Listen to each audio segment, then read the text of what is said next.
order to describe a sound, we need to describe a wave first. So there are some terms related to waves.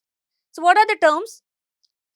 A wave can be described by its frequency and time period, amplitude and speed. Now let's see a figure here. So this is representing a wave, a graphical representation of sound propagation. So we know that as sound propagates through the medium, sets of compressions and rarefactions are produced in the medium. The density and the pressure of the medium is changing with respect to time and distance. So when the density or the pressure changes from maximum value to the minimum value, again to the maximum value, we say that one cycle is completed.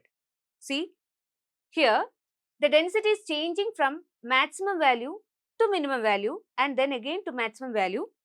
So this is one cycle, and that's why we take the distance between two compressions or two rarefaction as the wavelength lambda. So from the figure, it is clear that it is equal to the length of the wave. Apart from wavelength, there are factors that we need to discuss. So we said that what is wavelength? Distance between two consecutive compressions or two rarefactions is called a wavelength, and it is denoted by the Greek letter lambda and the unit is meter. And in the figure, each wave is representing one vibration or one cycle.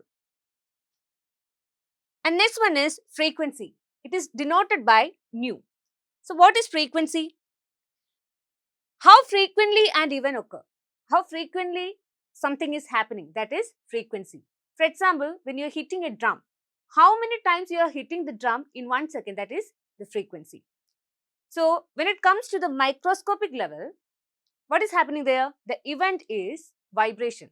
So how many vibrations are happening in 1 second, that is frequency. And what is the unit? It is hertz. So when I say that the number of vibrations are more, it means that the frequency is very high.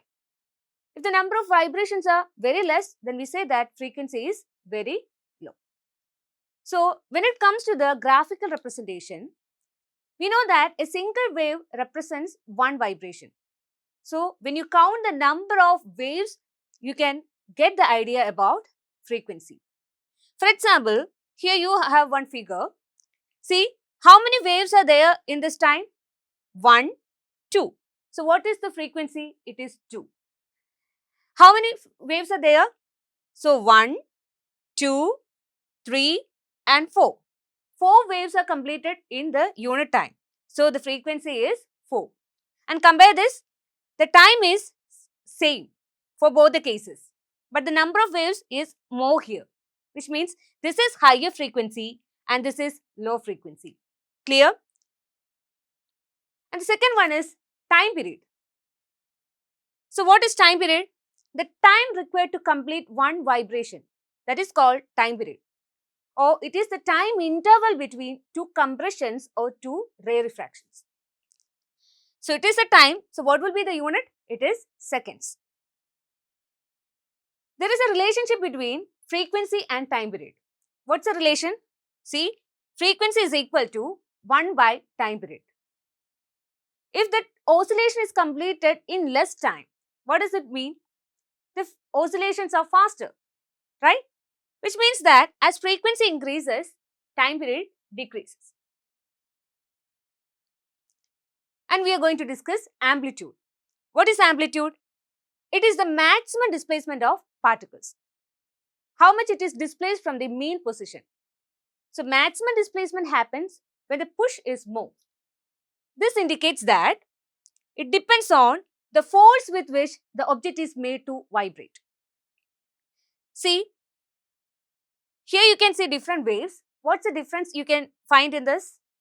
Yes, you can see the height of the wave is different for the 3 cases. So here, the height is representing the displacement, that is amplitude. So here the amplitude is more compared to the second one. And see the last one, here the amplitude is less. So when you look at the height of the wave, it is indicating you the displacement or amplitude.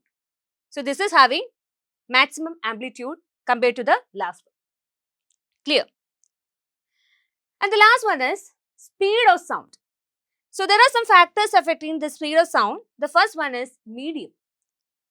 So we know that sound travels faster when the particles are closer, which means sound is fastest in solids and slowest in gases. So what will be the relation? Velocity of sound in solids is greater than velocity of sound in liquids, which is greater than velocity of sound in gases. And the second factor is temperature. So as the temperature increases, the speed of the sound will also increase. See, there is one example. We are going to observe the speed of the sound at two different temperatures, 0 degrees Celsius and 22 degrees Celsius. See, when you find or calculate the speed of the sound at 0 degrees Celsius, it is around 331 meter per second. At 22 degrees Celsius, it is around 340 meter per second. Which means that as the temperature increased, the speed of the sound has also increased. Clear? And the last one that we are going to discuss here is humidity. So as humidity increases, again the speed of the sound is going to increase. So we can say that the speed of the sound in moist air is more than the speed of the sound in dry air. Clear? So there is one equation to find the speed of sound in a medium. What is the standard expression to find it?